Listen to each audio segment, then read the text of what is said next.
सभी देवताओं के चरणों में वंदन अभिनंदन करते हुए भक्त मां के चरणों में प्रणाम करते हैं। मां, अगर आपकी दया इस दास के ऊपर हो जाती, इस दास का जीवन अवश्य संभल जाता। अगर सभी के ऊपर कृपा करती हो, इस एक ना एक दिन इस दास के ऊपर भी कृपा कर दो। भक्त कहता है क्या?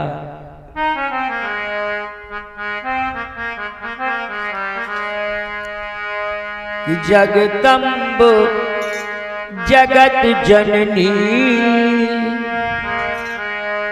जगदम्ब जगत जननी, मेरी ओर दया कर दो। जगदम्ब जगत जननी, मेरी ओर दया कर दो। जगदम्ब जगत जननी, मेरी ओर दया कर दो। जगदम्ब जगत जननी, मेरी ओर दया कर दो। जगदम्ब जगत जननी, मेरी ओर दया कर दो। जगदम्ब जगत जननी, मेरी ओर दया कर दो।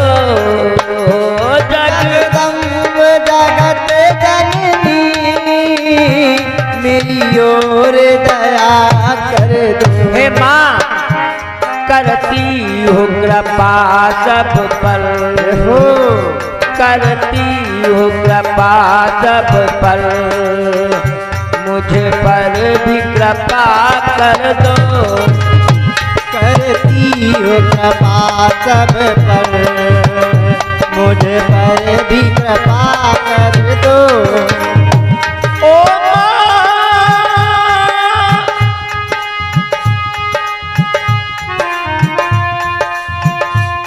ओ मां,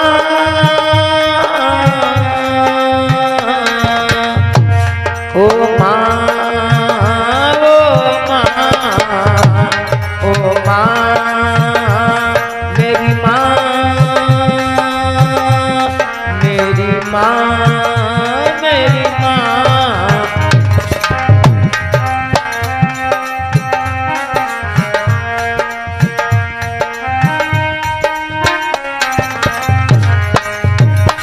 करती हो कृपा सब पर, करती हो कृपा सब पर, मुझे पर भी कृपा कर दो।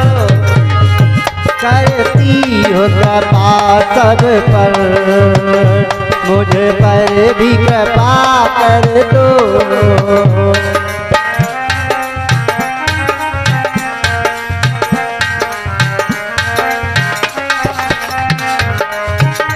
ममतामयी मायम्बे, बस जाओ मां अंतर में। ममतामयी मायम्बे, बस जाओ मां अंतर में। इस मंदिर को देखो, बस जाओ मां मंदिर में। इस मंदिर को देखो, बस जाओ मां मंदिर में। देतान ज्ञान मैया हो, देतान ज्ञान मैया, भाव भर दो। जो जान माने मैया, ये घाटी भाव भर दो। करती हो कृपा सब पर, करती हो कृपा सब पर, मुझे पर भी कृपा कर दो। करती हो कृपा सब पर, मुझ पर भी जगदम्ब जगत जननी, जगदम्ब जगत जननी, मेरी ओर दया कर दो। जगदम्ब जगत जननी, मेरी ओर दया कर दो। मैं तेरा छैया हूँ, तुम मेरी मैया हो। मैं तेरा छैया हूँ, तुम मेरी मैया हो। मेरे भव सागर की तुम नाव खेवैया हो। मेरे भव सागर की तुम नाव खेवैया हो। आंचली में लगा कर माँ, जैसे आंचली में लगा कर माँ, किसको प्यार अमल कर दो।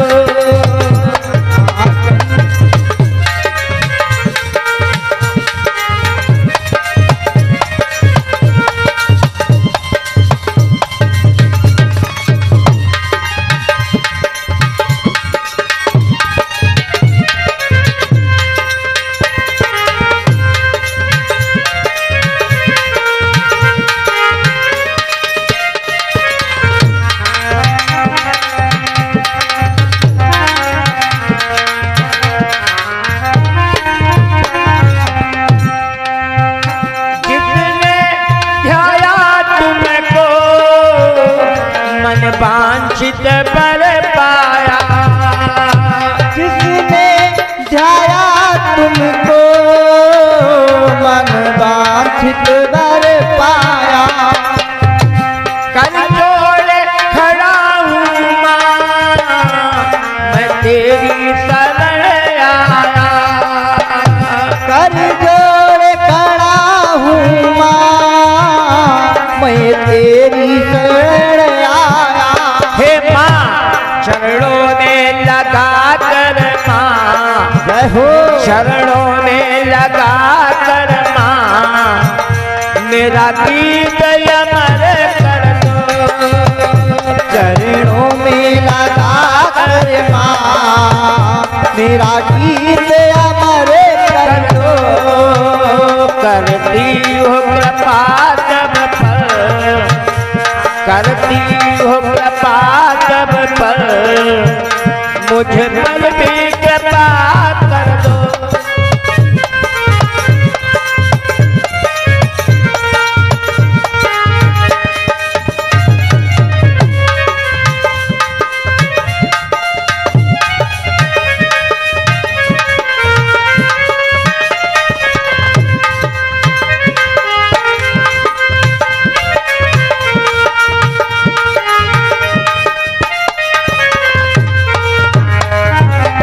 बोले दुर्गे मैया की जय हो।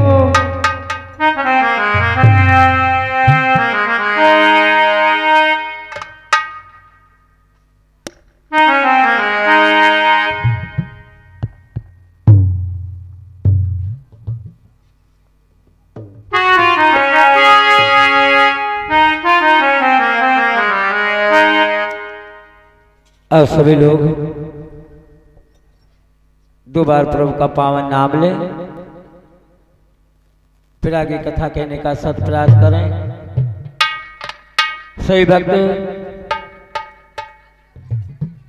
बड़े प्रेम से भगवान के नाम का स्मरण करेंगे।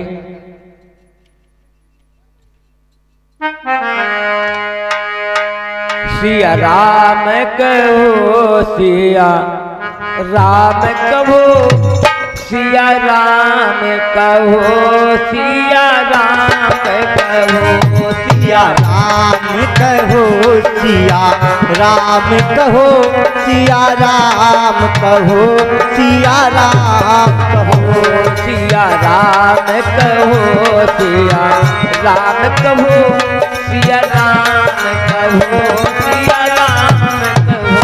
सिया राम कहो, सिया राम कहो, सिया राम कहो, सिया राम कहो।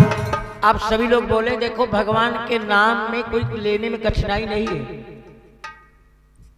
जहां पर भगवान की कथा होती है, गुणानुवाद किया जाता है, कवियों ने लिखा कि भगवान का नाम लेने से क्या फल मिलता है, कि भागते भागते भगवंत गुरु और चतुर नाम बपुएक, अब जाके पद बंदन करें कि नाशे विघन अनेक, कि तुलसी राके कहत ही निकसत पाप बुहार, और फिर आवन पावत नहीं जब देत मकार के वहां। जब रा कहने से मुख का द्वार जब खुलता है तो शरीर के अंदर जितने पाप हैं सभी बाहर निकल जाते हैं। अब माँ कहने जब मुख का द्वार बंद होता है तो निकले हुए पाप दोबारा फिर शरीर में प्रवेश नहीं कर पाते हैं। इसलिए भगवान का गुणानुवाद जयकारा बड़े प्रेम से लेना चाहिए। सभी लोग प्रेम से मिलकर के बोले, सिया राम कहो, सिया राम कहो, सिया राम कहो। वाह भाई,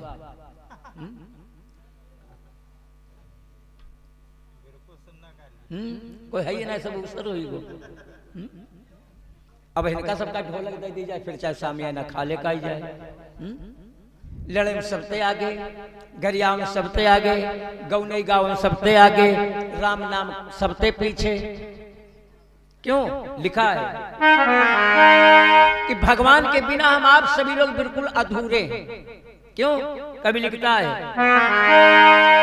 श्याम के बिना तुम आधी, श्याम के बिना तुम आधी, तुम्हारे बिना है श्याम आधे। राधे राधे राधे राधे, जय हो राधे राधे राधे राधे, जय हो राधे राधे राधे राधे, जय हो राधे राधे राधे राधे। श्याम के बिना तुम आधी, श्याम के बिना तुम आधी, तुम्हारे बिना है श्याम आधे।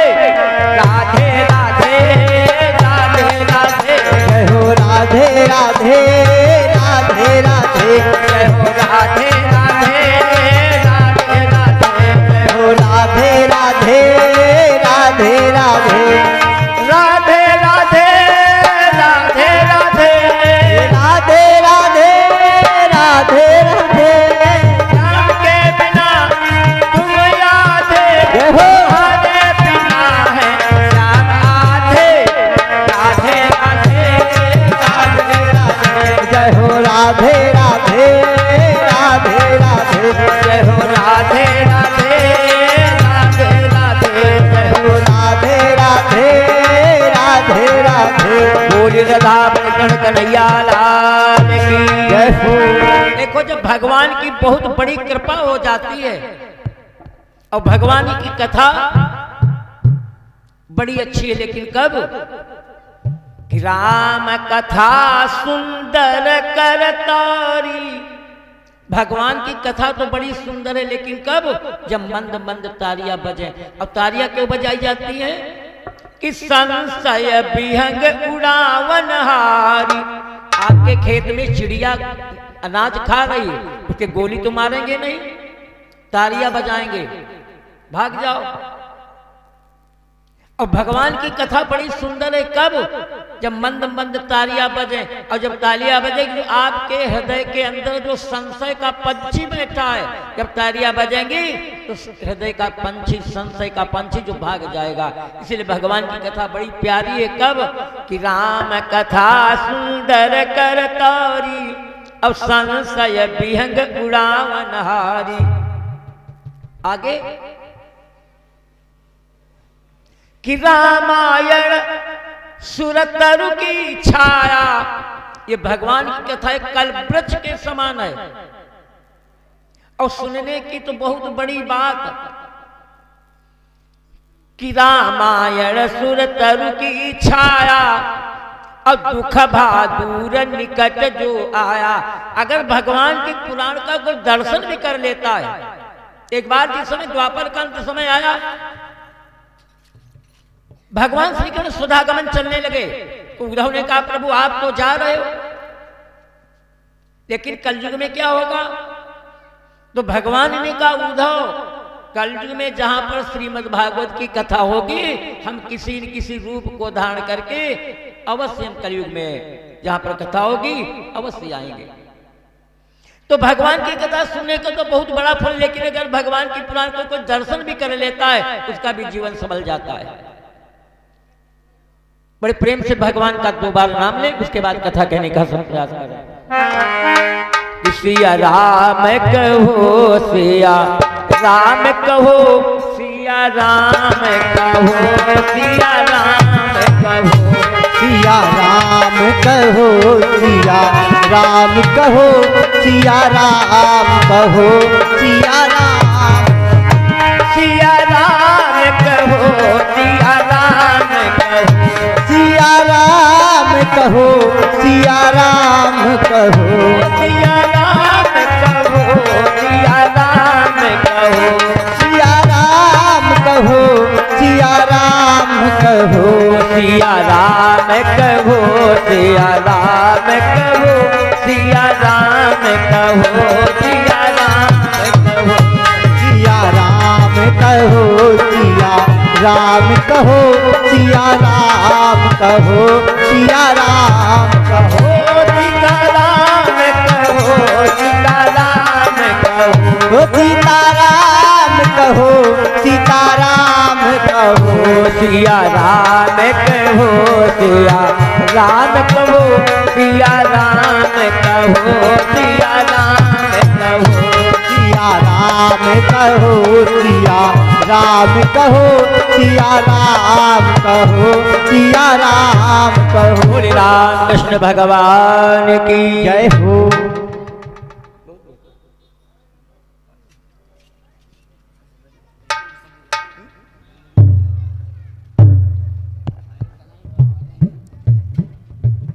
आवाज का जब हमारे जजमाना ही नहीं बोलते तो और कहीं का बताइए। देखो कवियों ने लिखा कि अपने इस भूतल के ऊपर एक तीर्थ नैमिषारण जो नैमिष क्षेत्र है, इस नैमिष क्षेत्र में हर वर्ष किसी न किसी प्रकार का एक विशेष जमाव हुआ करता है, जिस जमाव में मनुष्य ही नहीं कि देवता आदि कुछ जगह आते जाते हैं। एक बार कलयुग में इसी प्रकार से खास जमा हुआ जिसमें 88 सहस्र ऋषिगण एकत्र होकर के परस्पर विचार करते कि एकदा नैमिषारण्य ऋषिया सौन का दया। जिस नैमिष क्षेत्र में 88 सहस्र ऋषिगण एकत्र होकर के परस्पर विचार करते, सत्संग करते करते उन लोगों के दिन और रात बराबर जाते। 88 सहस्र ऋषिगण कथा सत्संग सुनने वाले हैं। सूत जी महाराज व्यासासन पर विराजमान है। आज उन्हीं 88 सहस्र ऋषियों ने कहा महाराज हमको ऐसी कथा सुनाएं जिस कथा को सुनकर के दूसरी कथाओं का सुनने के लिए हम लोगों का मन न रह जाए। सूत जी ने कहा ऋषियों आप तो बड़े ही धन्य हो जो आप लोगों ने ऐसी बात पूछी है। देखो इसी से मानव का कलयुग में कल्याण होगा। कहा कैसे? कहा अगर नियम से श्रीमद् भागवत की कथा सुनी जाए, देखो जिस प्रकार से मधुमक्खी हर एक फूल पर जाकर के शहद को निकाल के छत्ते में एकत्रित करती है, उसी प्रकार से श्रीमद् भागवत में 18 पुराणों का निचोड़ जो है इस श्रीमद् भागवत में लिखा गया है। लीलाएं तो परम रसीली, भक्तों को ज्ञान उजागर है। इतना जान लो थोड़े से गागर के अंदर एक सारा सागर समाया हुआ है। इस भागवत की कथा में 4 अक्षरों से भागवत बनी। भाष्य भक्ति करें और जब भक्ति करेंगे तो आपको ज्ञान पैदा होगा। और जब आपको ज्ञान पैदा होगा तब आपको वैराग्य पैदा होगा, और जब वैराग्य पैदा होगा तब आप तपस्या कर पाएंगे। ज्ञान, वैराग्य, भक्ति, इन तीनों की कथाएं श्रीमद् भागवत में आई है कि बाद में भक्ति करें, और जब भक्ति करेंगे तो आपको ज्ञान पैदा होगा, जब ज्ञान पैदा होगा तो आप वैराग्य पैदा होगा, जब वैराग्य पैदा होगा अंत में आप तपस्या कर पाएंगे।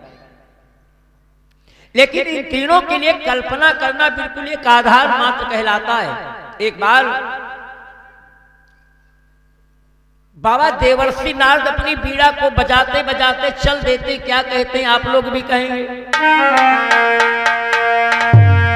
श्रीमन नारायण नारायण नारायण, श्रीमन नारायण नारायण नारायण, श्रीमन नारायण नारायण नारायण, श्रीमन नारायण नारायण नारायण, श्रीमन नारायण नारायण नारायण, श्रीमन नारायण नारायण नारायण, भजमन नारायण नारायण नारायण, श्रीमन नारायण नारायण नारायण, भजमन नारायण नारायण नारायण, श्री नारायण नारायण नारायण। आज बाबा नारद नारायण नारायण कहते कहते यमुना जी के किनारे जाकर के पहुंचे। जिस यमुना जी के किनारे नारद ऋषि ने देखा कि एक नारी जो बैठे बैठे रो रही है और उस स्त्री के पास दो पुरुष हैं। आज दोनों पुरुष घोर निद्रा में पड़े पड़े सो रहे हैं और आज वो नारी जो बैठे बैठे रो रही है। नारद ने यही देखा, सोचे ले विधना, आज मैं कौन एक ऐसा नाटक देख रहा हूं कि एक नारी है जिसके पास दो पुरुष हैं। आज जो दोनों पुरुष घोर निद्रा में पड़े पड़े सो रहे हैं और ये नारी बैठे बैठे रो रही है। ज्यों त्यों करके धीरे धीरे उस नारी के पास पहुंचे और पूछने लगे, देवी बतलाओ तुम्हारी पुरुषों का लक्षण क्या है, आज इस वन में तुम क्यों रो रही हो, तुम्हारे रोने का कारण क्या है, ये दोनों पुरुष जो तुम्हारे कौन हैं, इनका नाम क्या है। आखिर इस यमुना जी के किनारे अकेले तुम क्यों रो रही हो, तुम्हारा शरीर बिल्कुल दुर्बल हो गया है, इसलिए मैं पूछ रहा हूं तुम्हारे रोने का कारण क्या है। आज बाबा नारद की बात को सुनकर के सुंदर स्त्री जो उठी और हाथ जोड़ करके बाबा नारद को प्रणाम किया, कहने लगी, देव मैं कोई लौकिक नारी नहीं हूं। बाबा नारद ने पूछा, फिर तुम कौन हो। तो उस नारी ने कहा, महाराज सुनो,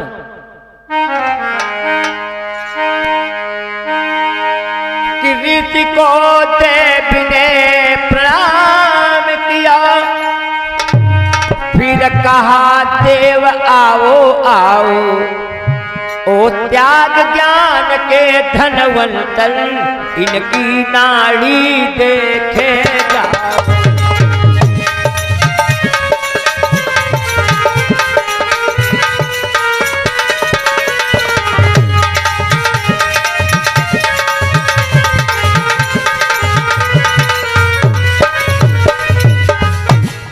महाराज मैं कोई लौकिक नारी नहीं हूं, मुझको लोग भक्ति बतलाते हैं। कहा ठीक है, लेकिन ये दोनों कौन हैं। तो आज भक्ति ने कहा, महाराज ये दोनों मेरे बालक हैं, एक का नाम ज्ञान है और दूसरे का नाम वैराग्य कहलाता है। तो बाबा नारद ने पूछा, तुम रो क्यों रही हो।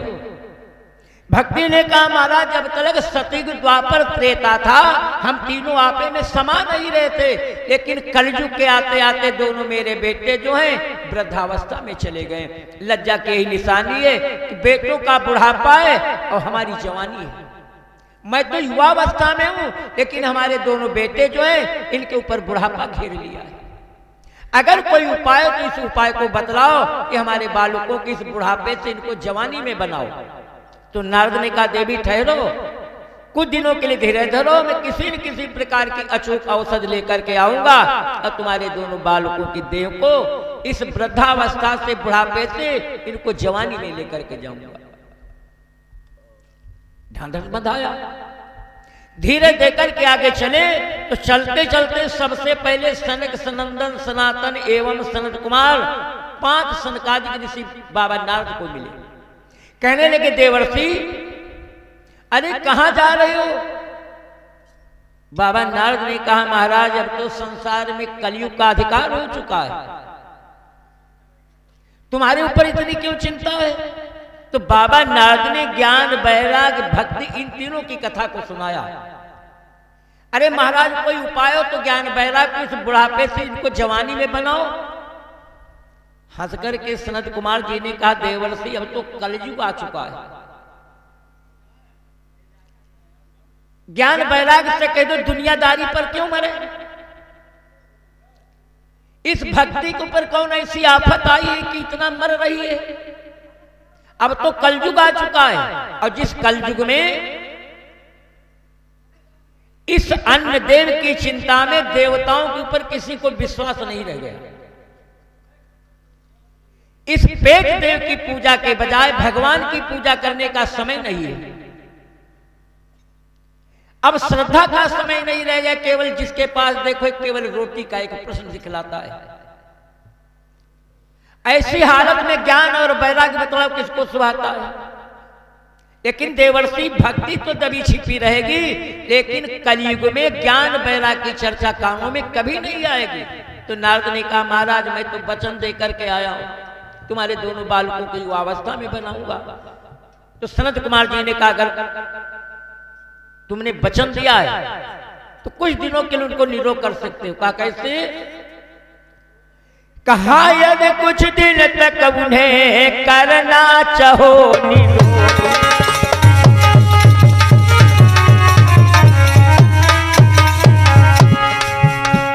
हाँ यदि कुछ दिन तक उन्हें करना चाहो निरोग, तो बस श्रीमद् भागवत का कर चलो प्रयोग।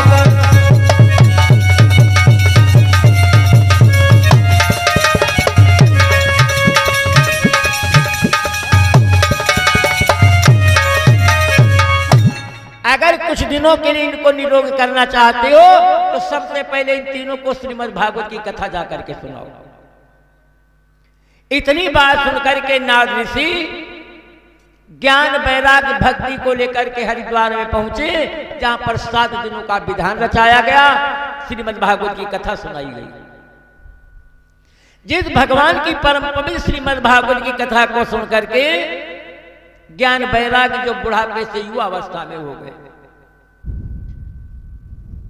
लेकिन जिसके अगर विचार किया जाए, अगर हम आप लोगों के हृदय में थोड़ा सा ज्ञान पैदा हुआ और जिस ज्ञान के समान अभिमान पैदा हो जाता है कि मेरे समान संसार में कोई ज्ञानी नहीं है। अगर थोड़ा सा वैराग पैदा हुआ, इस वैराग के पास अभिमान हो जाता है मेरे समान संसार में कोई वैरागी नहीं, मुझे तो भगवान का वैकुंठ मिलेगा।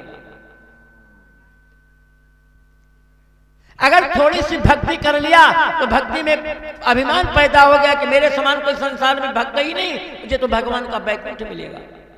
लेकिन उन लोगों की दशा को सुनो जिनको इस संसार में धन जन अपने परिवार की चिंता रहती है। सूर्य जी ने कहा महाराज सुनिए, दक्षिण की तरफ एक आत्मदेव नाम के ब्राह्मण थे, सीधे थे, सज्जन थे, दूसरों का आदर सत्कार करते थे। लेकिन आत्मदेव के ऊपर भगवान की ऐसी कुदृष्टि हुई कि उनका जोड़ा ही बिगड़ गया।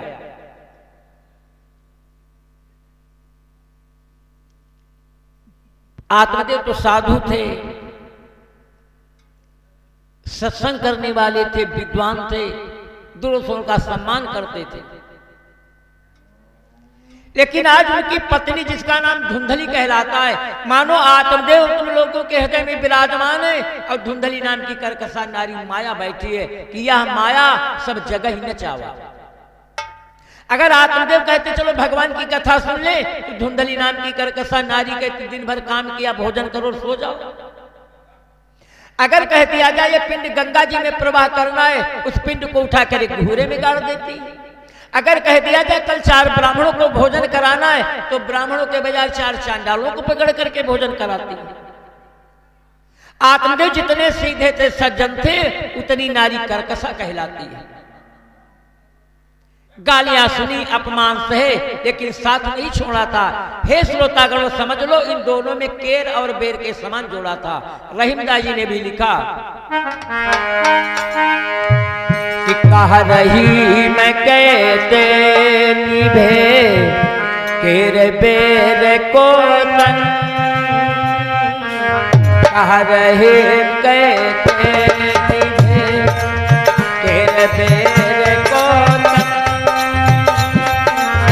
वही डोलत रतया पने उनके फाटती अंग कबीरा, उनके फाटती कैसे निभे कर बेर को तन,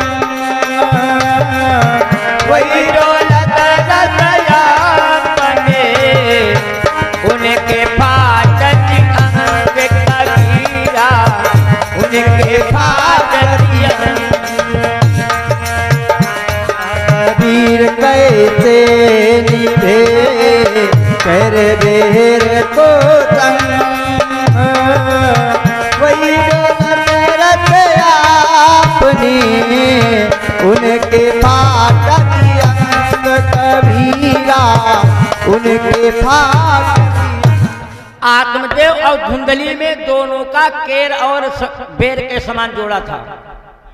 पहले तो आत्मदेव अपनी नारी से बहुत हैरान रहते थे, लेकिन ऐसा दैवयोग हुआ कि आधी अवस्था व्यतीत हो गई, आत्मदेव के घर में कोई संतान नहीं हुई। जिस संतान को पाने के लिए आत्मदेव चांदी, सोना, धन, धेनु, पटाभूषण, गजरथ, मणि, माणिक, मुक्ता सब कुछ दान कर डाला, और इतना दान करने के बाद में भी आत्मदेव के घर में कोई संतान नहीं हुई। जब आत्मदेव ने जाना कि मेरे घर में संतान हो नहीं सकती, तो जीवन को रखने से क्या फायदा है, इससे तो जंगल में चल करके पानी को ढूंढ करके अपने प्राणों को खो दूं। आज ये सोच करके एक जंगल में जाकर के पानी ढूंढने लगे।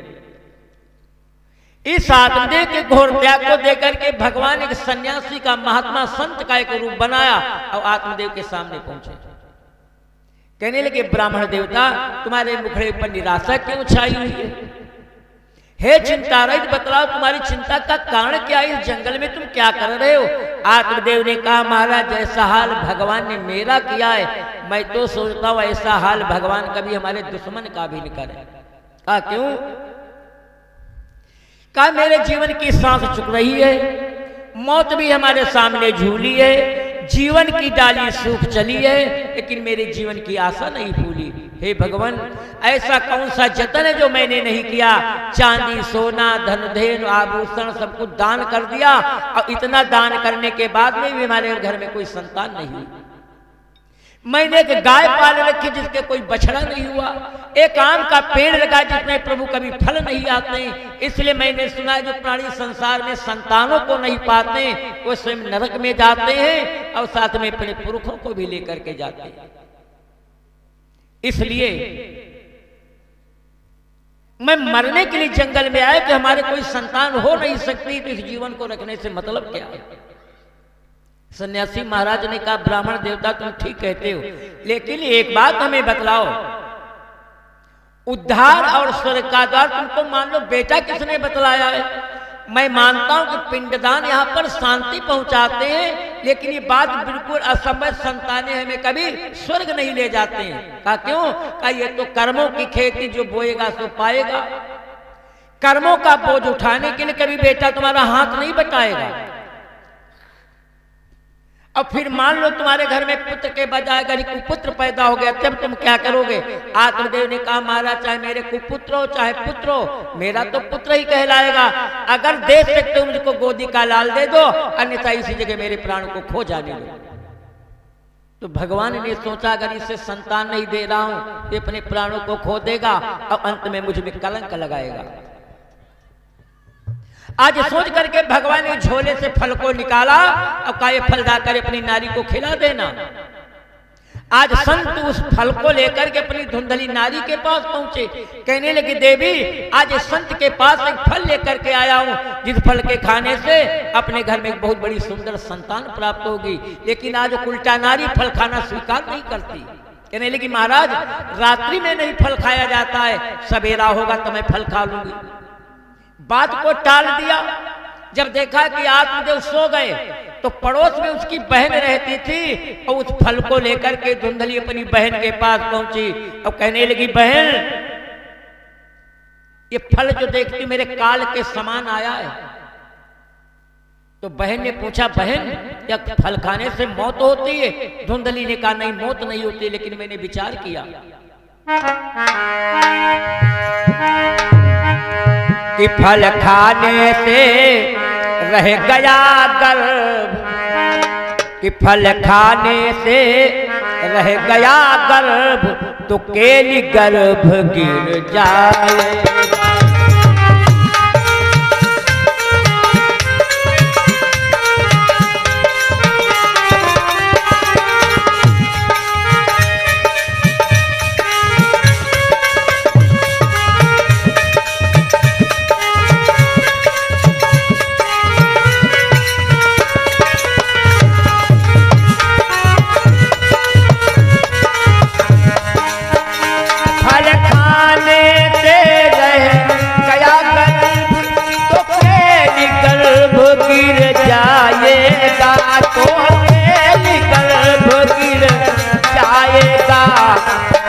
अगर न गिरा हे बहन महल में बड़े बड़े माटी फिर कौन सड़ाएगा।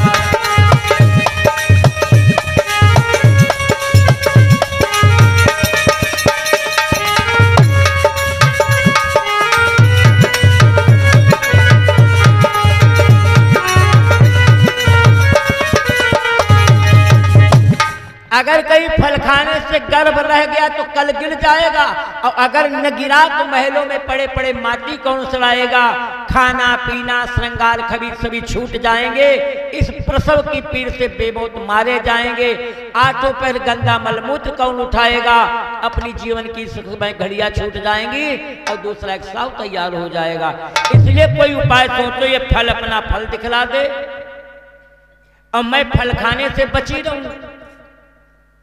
इसलिए उपाय सोचो, इस पिस जाने से मैं बची रहूं। तो उसकी बहन जानते हो क्या कहा? इसकी परवाह मत करो, जितने समय का फल हुआ है और उतने समय का मेरे पास गर्भ है। जब मेरे बच्चा होगा उस बच्चे को मैं तुम्हें दे दूंगी। तुम अपने पति को बातों में बहका लेना कि मेरे तो बच्चा हुआ है लेकिन मेरे दूध नहीं आता है, और मेरी बहन के बच्चा हुआ तब मर गया है, इसलिए तुम दूध पिलाने के लिए मेरे पास चली आना या तुम अपने पास मुझे बुला लेना। कि ठहर गई इस भांति से और जब दोनों की राय और लुका छिपा कर गाय को कि वो फल दिया खिलाए। जब दोनों की राय ठहर गई तो सन्यासी महाराज का दिया हुआ फल जाकर के गाय को खिला दिया। धीरे धीरे बहाना करती रही और कुछ जब समय व्यतीत हो गया तो मिली बहन से बहन को और कुछ दिन में संतान, और गौ से भी बछड़ा हुआ लेकिन मनुज समान। धुंधली की बहन से धुंधली को संतान मिल गई और उस फल के खाने से गाय के बछड़ा भी हो गया, लेकिन वो बछड़ा मनुष्य के समान था। अब तो आत्म ने जो ही देखा सोचने लगे विधनाथ मेरा बड़ा सुंदर भाग्य कि एक फल के खाने से हमारे घर में दो दो संतानें पैदा हो गई। ज्योतिषियों को बुलवाया, कहने लगे महाराज हमारे बेटों का नामकरण कर दीजिएगा। मेरे बेटों का नाम क्या है, इनका नाम क्या रखूं? ज्योतिषी ने कहा हमारा तुम्हारे बेटे के नाम तो बड़े सुंदर है। कहा क्या?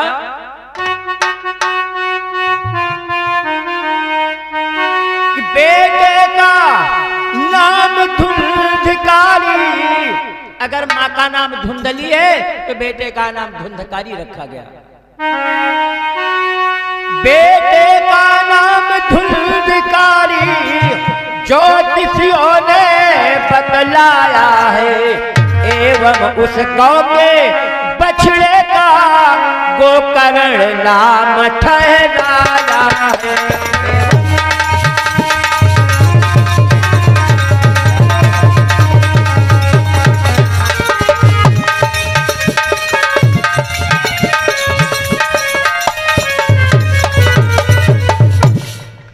बेटे का नाम धुंधकारी रखा गया, गाय से जो बछड़ा होता है उसका नाम गोकर्ण रखा गया।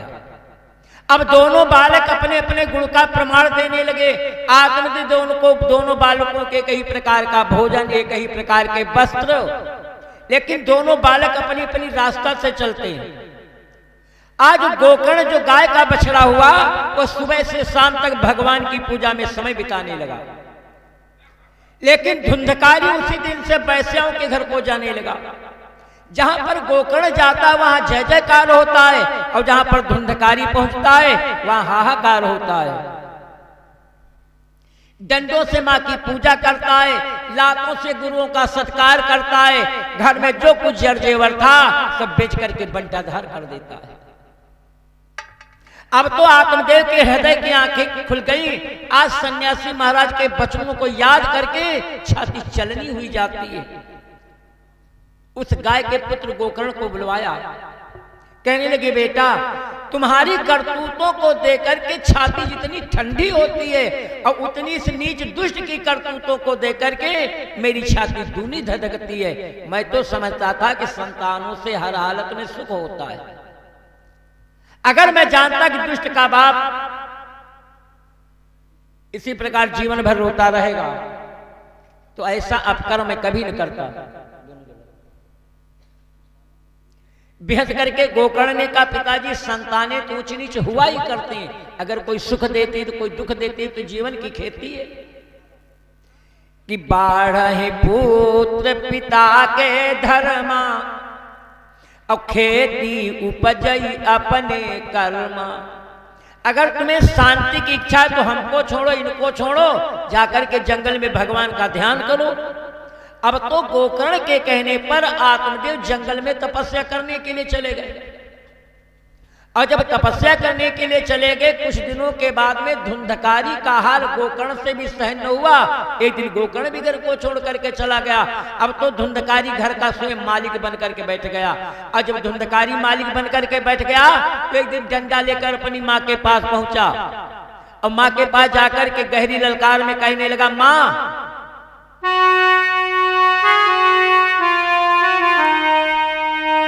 अब तो डंडा लेकर मां पर अत्याचारी धाया है। पूछने लगा पापिनी बता घर का धन कहाँ छिपाया है।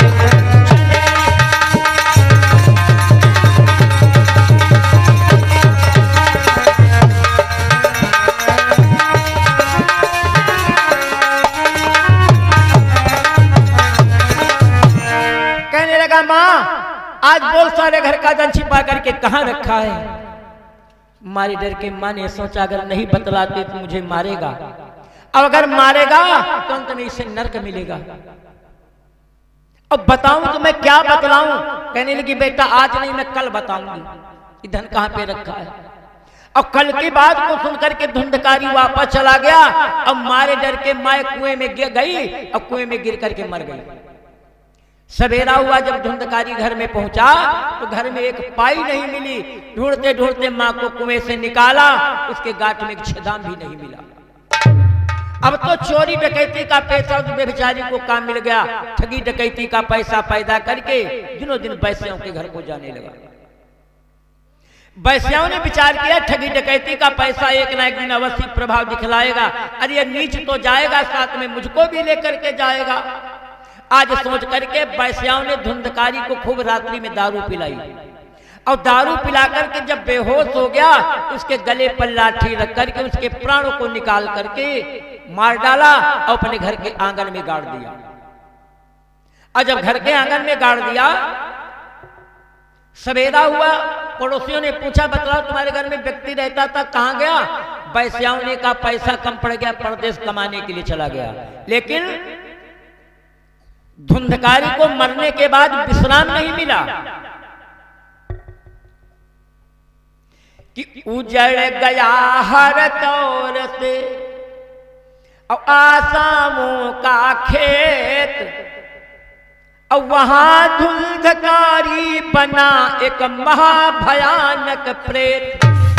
मरने के बाद धुंधकारी एक भयानक प्रेत बन जाता है।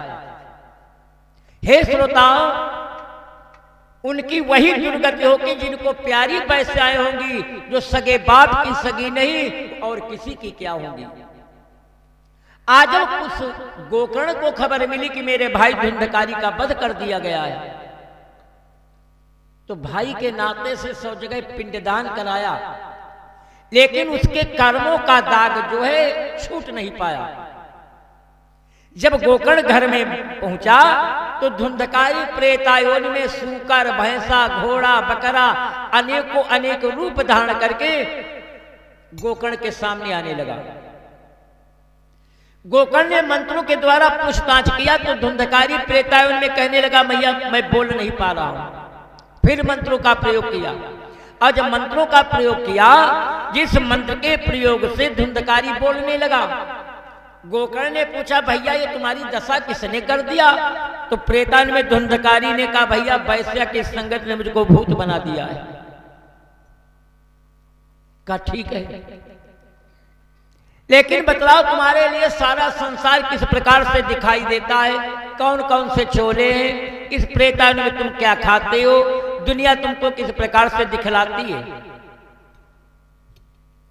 तो प्रेतान में धुंधकारी कहने लगा, भैया सुनो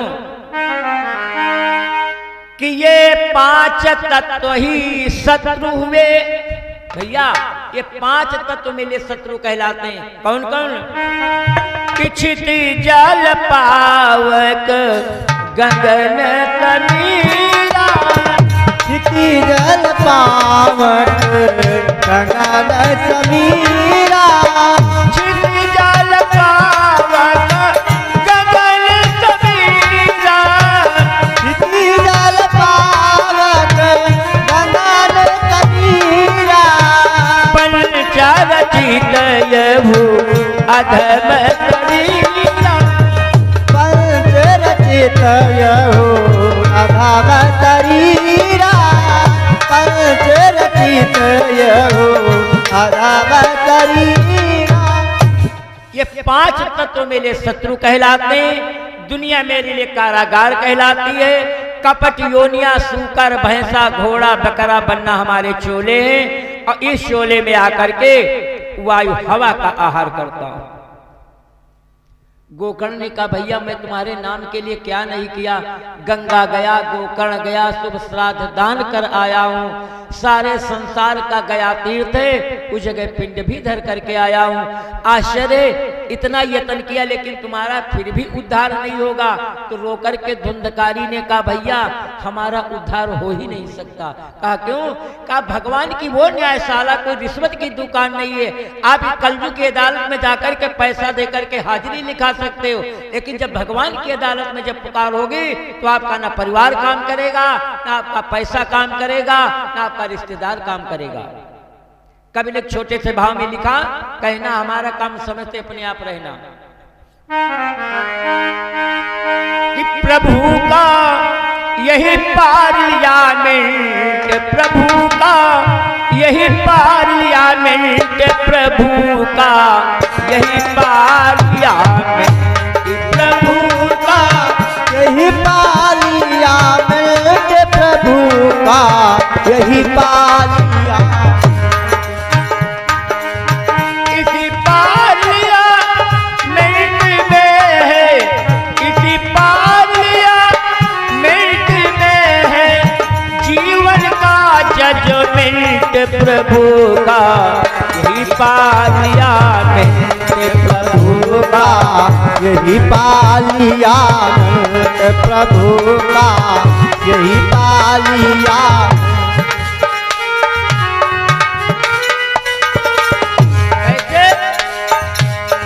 ये है सबसे बड़ी अदालत, चलती है न किसी की वकालत। ये है सबसे बड़ी अदालत, चलती है न किसी की वकालत।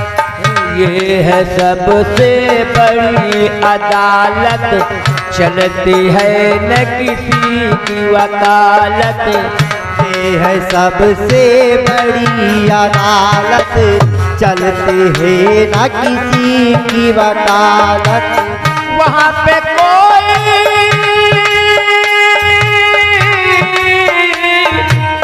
यहाँ पे कोई कह न सकता शरीफ अफसर प्रभु का पार्लियामेंट। प्रभु का यही पार्लियामेंट, प्रभु का यही पार्लियामेंट। इसी पार्लियामेंट में है जीवन का जजमेंट। प्रभु का यही पार्लियामेंट, प्रभु का यही पार्लियामेंट, प्रभु का यही पार्लियामेंट। आज भगवान की अदालत में चारों वर्णों को जाना है, हिंदू मुस्लिम सिख ईसाई, सबको जाना होगा भाई। हिंदू मुस्लिम सिख ईसाई, सबको जाना होगा भाई। आज भगवान की अदालत में ये नहीं कि हिंदू नहीं जाएंगे मुसलमान जाएंगे, मुसलमान नहीं जाएंगे सिख जाएंगे, सिख नहीं ईसाई जाएंगे। लेकिन जब भगवान की अदालत में पुकार होगी, चारों वर्णों को जाना होगा। कौन कौन? हिंदू मुस्लिम सिख ईसाई, सबको जाना होगा भाई। हिंदू मुस्लिम सिख ईसाई, सबको जाना होगा भाई। अटेंडेंस पार्लियामेंट की, अटेंडेंस पार्लियामेंट की, मोस्ट इम्पोर्टेंट प्रभु का ही पार्लियामेंट। प्रभु का यही पार्लियामेंट, प्रभु का यही पार्लियामेंट।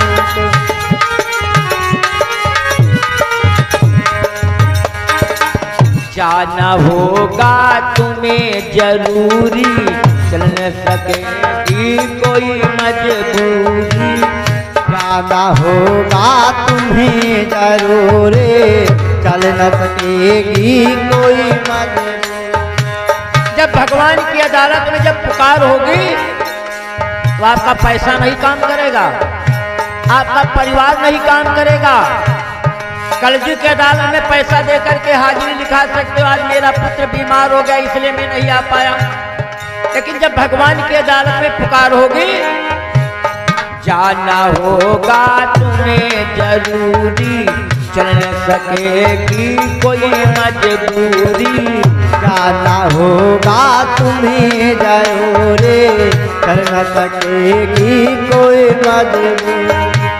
हो पुकार तब कहना होगा, हो पुकार तब कहना होगा, सर आई आए मत प्रेजेंट प्रभु का ही पार्लियामेंट। प्रभु का यही पार्लियामेंट, प्रभु का यही पार्लियामेंट।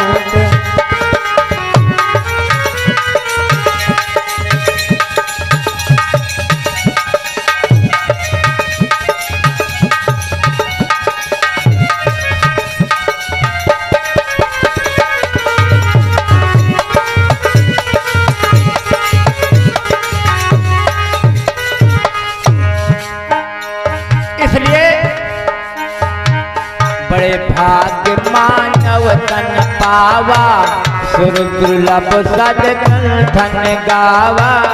बड़े भाग्य मानुष तन पावा, सुर दुर्लभ सदग्रंथन गावा। कि बड़े भाग्य मानुष तन पावा, कि मानव का जीवन बड़े भाग्य से प्राप्त होता है। जिस मानव के जीवन को पाने के लिए आकाश से देवतागण लालायित हैं कि अगर मुझे मानव का जीवन मिल जाए तो भगवान का भजन करूंगा। एक बार ये स्वर्ग से मृतलोक ज्यादा अच्छा है।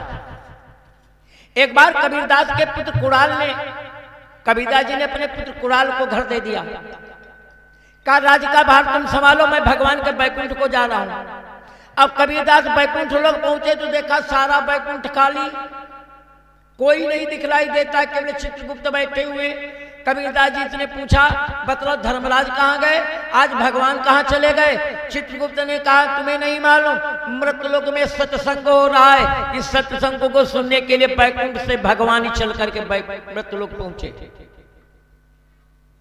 कबीरदास जी ने कहा अगर स्वर्ग से मृतलोक भगवान जा सकते हैं तो हम क्यों नहीं जाएं, मुझे स्वर्ग नहीं अच्छा है, मुझे मृतलोक ही अच्छा है। वापस चले आए। जिस मानव के जीवन को पाने के लिए आकाश से देवतागण लालायित, अगर मुझे मानव का जीवन मिल जाए, इस मानव के जीवन में जाकर के भगवान की भक्ति करूंगा।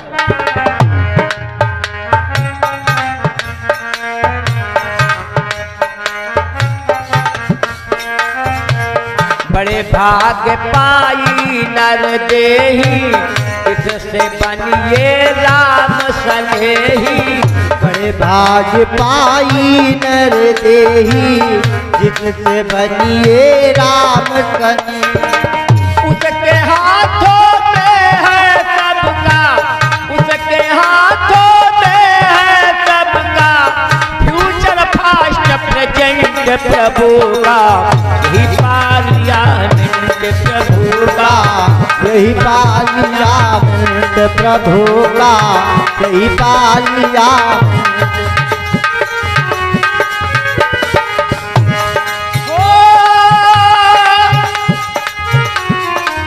इसी पार्लियामेंट में है जीवन का जजमेंट प्रभु का, यही पार्लियामेंट प्रभु का, यही पार्लियामेंट प्रभु का, यही पार्लियामेंट।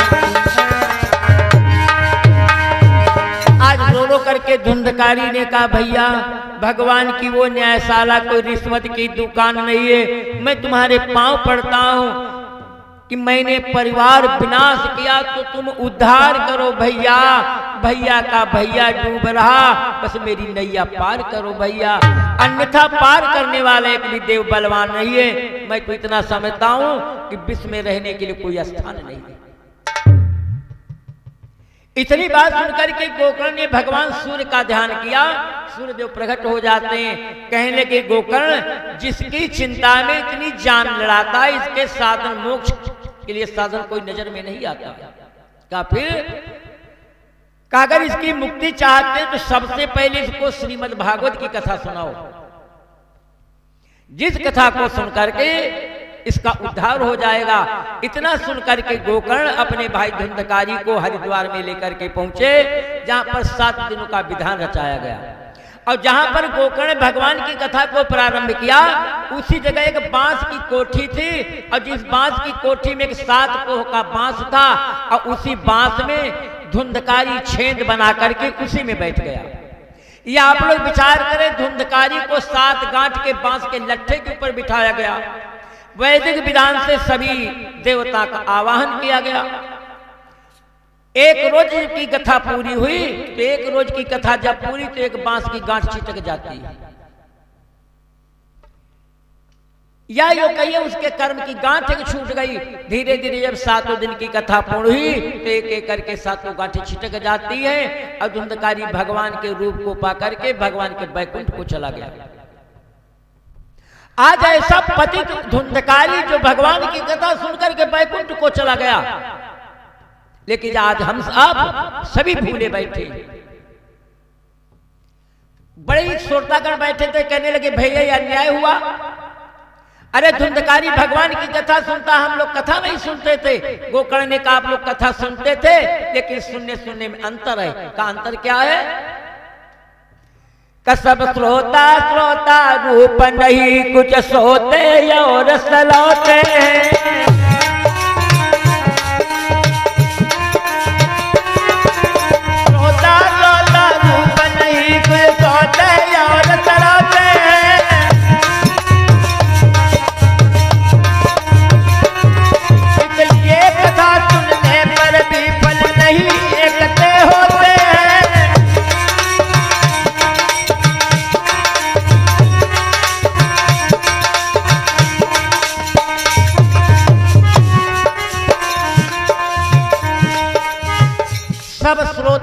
श्रोता के रूप में नहीं, कुछ श्रोता है, कुछ सोता है, कुछ सरवता है। इसलिए कथा सुनने का फल सभी को एक समान नहीं होता है कि अपना अपना भाव है, अपना अपना ध्यान, और जितना जिसका प्रेम है कि उतना ही कल्याण। गोकर्ण ने कहा अगर आप लोग कथा सुनना उद्धार होना चाहते हो तो मैं फिर से कथा कहता हूं, तो फिर श्रद्धा से श्रवण करो। इतना कह करके गोकर्ण उन सभी श्रोतागणों को कथा सुनाने लगे कि इसी भांति महात्म के है अनेक संवाद, और वही करेंगे हम यहाँ की उन सब का अनुवाद। बोले भक्त और भगवान की जय।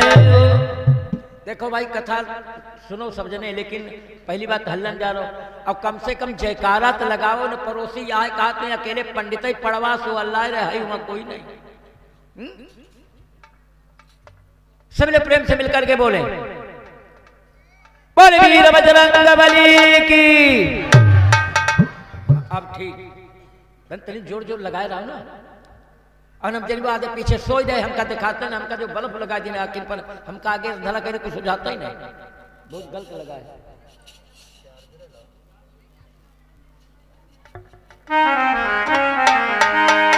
बोले राम कृष्ण भगवान की जय हो।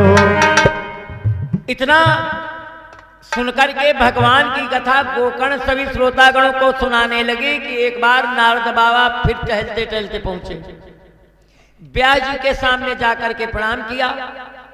कहने लगे महाराज तुम्हारे मुखड़े पर निराशा क्यों छाई हुई है? व्यास जी ने कहा देवर्षि नारद मैं क्या बतलाऊं, लिखते लिखते मैंने क्षण भर दम नहीं लिया है, लेकिन हमारी आत्मा कहती तुमने कुछ भी नहीं किया। तो नारद ने कहा आपने सब कुछ लिखा, लेकिन भगवान की श्रीमद् भागवत की कथा को नहीं लिखा। अगर तुम्हें शांति की इच्छा है तो भगवान की श्रीमद् भागवत की रचना करो। इतना सुनकर के व्यास जी महाराज श्रीमद् भागवत की रचना करते हैं, और जिस रचना में सबसे पहले 4 श्लोकों को लिखा। कौन कौन?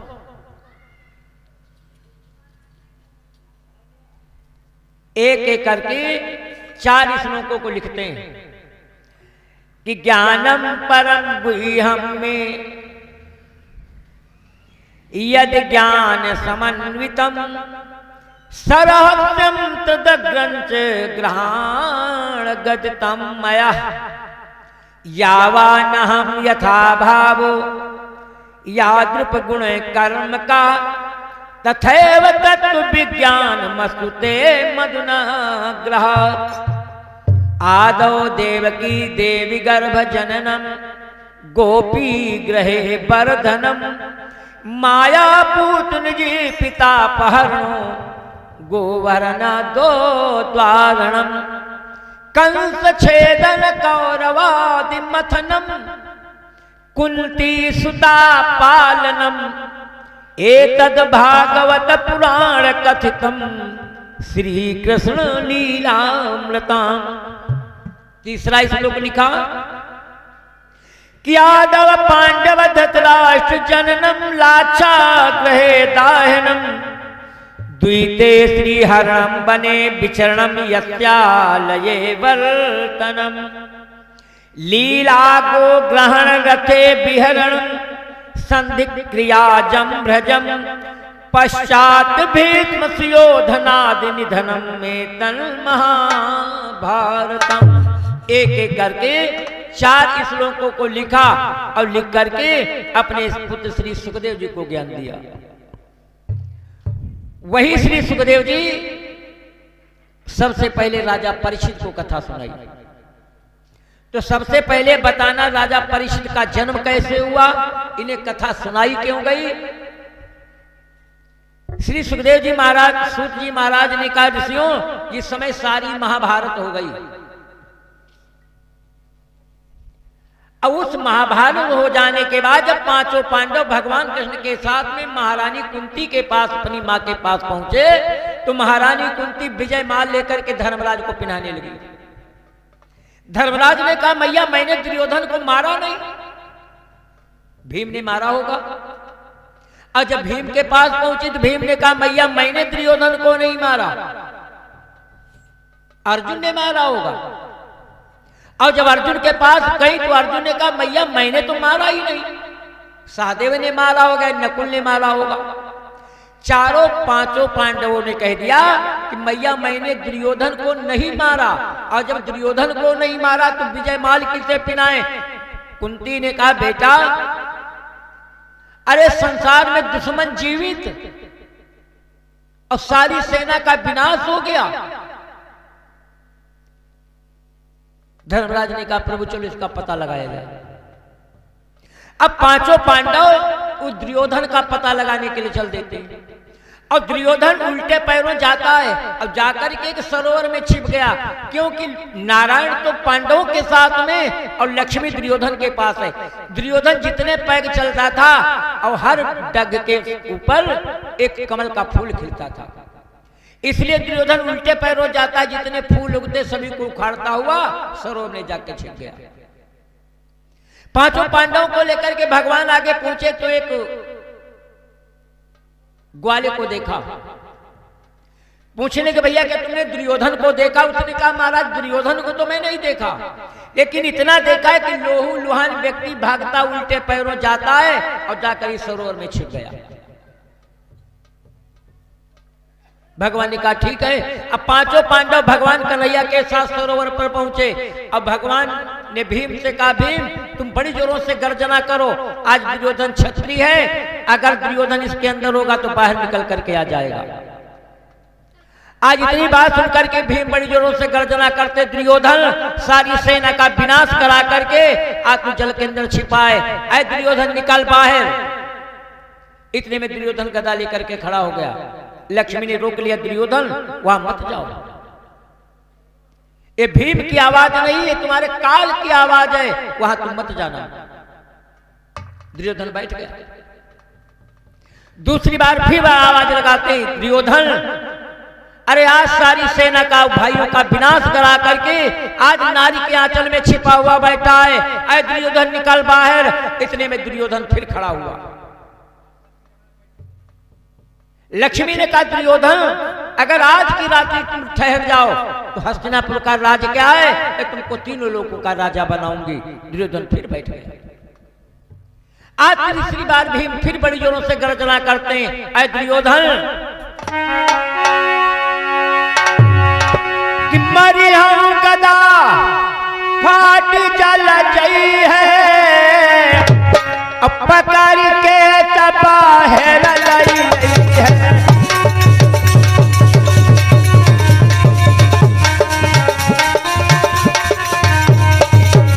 अब मरी हम गदा फाट जल जई है, पकड़ के बाहर लई है।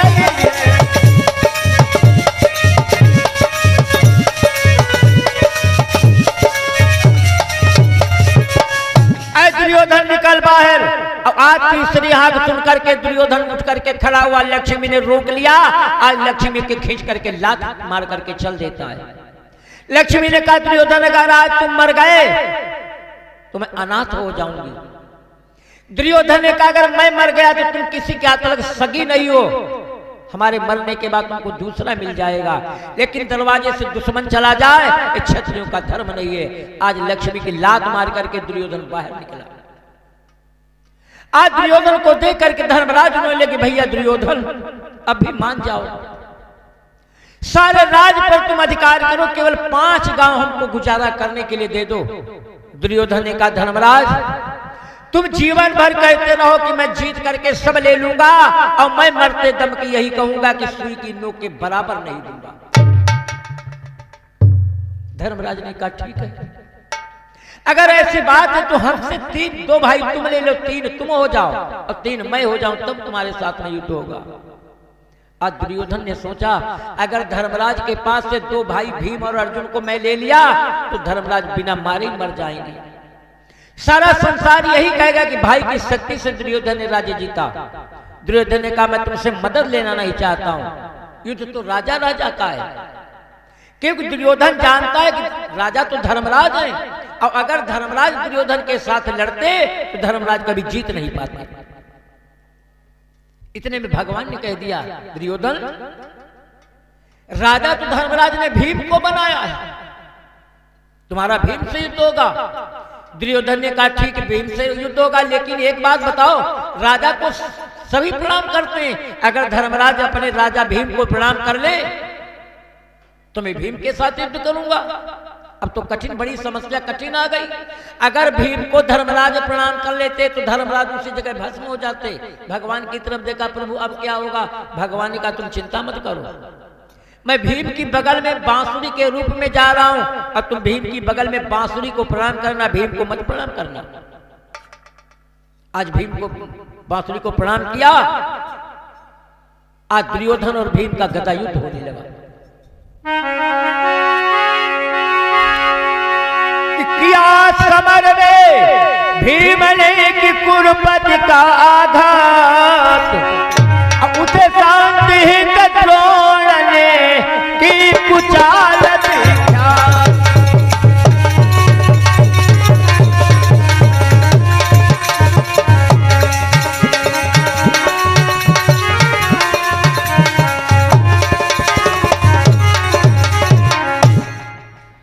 अपने पड़ोसी को देखे रहे, सो ही गए, खड़बड़ाई तुम्हारे ऊपर नहीं गिर रही, देखे रहे, जगाए रहे, अरे ले उंघाई दूसरे का लई डाल और जान ले ये कथा में सो जाते उनकी कौन दशा, 3 जनी सोई, कौन कौन? बहुत बढ़िया गाना चलो रहा है।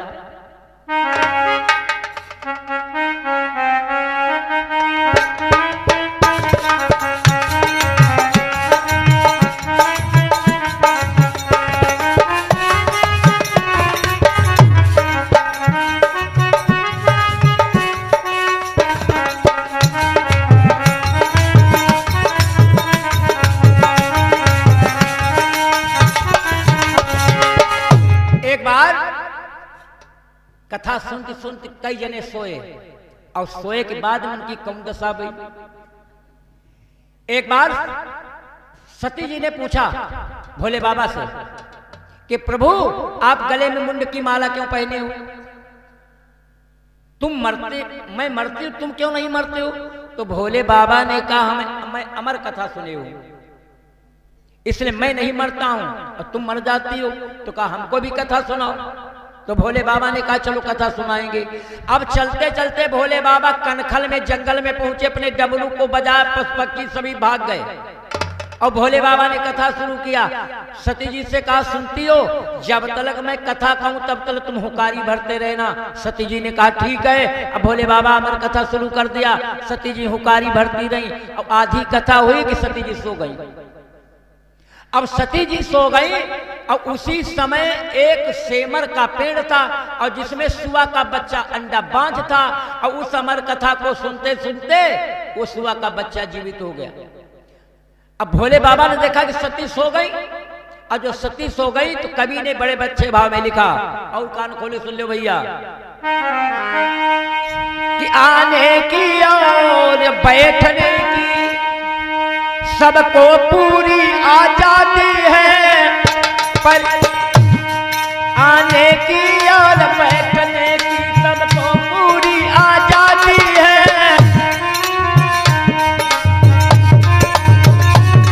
पर बीड़ी सिगरेट तंबाकू पीने की सख्त मनाही है।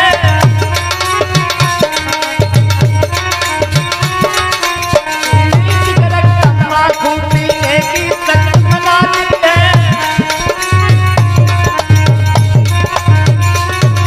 बोले राम कृष्ण भगवान की जय। पिए खाए वाले जान लो, चुप्पे पीछे निकल जाओ, हम जा नहीं ना पाई। सती जी सो गई तो एक कवियों ने बड़े अच्छे भाव में गाना लिखा, क्या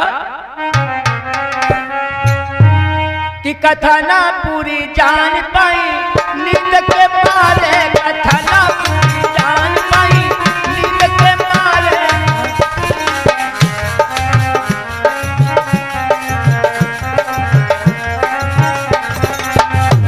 कथा ना पूरी जान पाई नींद के मारे, कथा ना पूरी जान पाई नींद के मारे, कथा कथा ना पूरी जान पाई, नींद के मारे कथा ना पूरी जान पाई, नींद के मारे।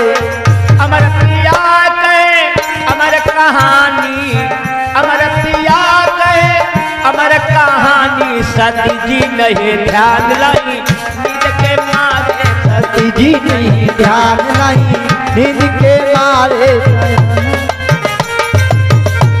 के मारे कथा ना पूरी जान पाई, नींद के मारे। आधी कथा होगी सती जी सो गई और कथा सुनते सुनते किसको नींद आ गई?